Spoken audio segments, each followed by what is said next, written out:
მასწავლებელთა და სკოლის დირექტორთა პროფესიული განვითარების პროექტის ფარგლებში ტრენერთა ტრენინგი მიმდინარეობს. 180 ტრენერი მოსწავლეზე ორიენტირებული სწავლების მიდგომების გრძელვადიანი 5 კრედიტიანი ზოგად პროფესიული უნარების კურსის პირველ მოდულს მოსწავლეზე ორიენტირებული სასწავლო გარემოს მახასიათებლებს გადის.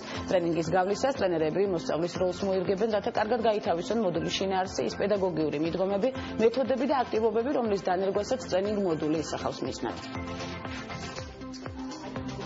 ეს არის ძალიან საინტერესო სტრუქტურა ტრენინგის, რომელიც დაეხმარება ჩვენს მონაწილეებს უკეთ გაიაზრონ მოსწავლეზე ორიენტირებული სასწავლო გარემოს მახასიათებლები და შეძლონ მიღებული ცოდნისა და გამოცდილების გადატანა უშუალოდ საკლასო ოთახში და პრაქტიკაში. შემდგომი სატრენინგო მასალიდან გამომდინარე, ჩვენ შეგვეძლება ასევე განახორციელოთ ამ სატრენინგო მასალის მასალებთან დანერგვა და ეს ახალი იყო ჩვენთვის, რომ მოსწავლის როლი გავითავისეთ და რა საჭიროებები, რა თავისებურებები დგას იმისათვის, რომ მოსწავლეთა მოტივაცია ავამაღლოთ და მოსწავლეზე ორიენტირებული გავხადოთ სწავლება, ამისათვის კეთდება ძირითადი აქცენტი.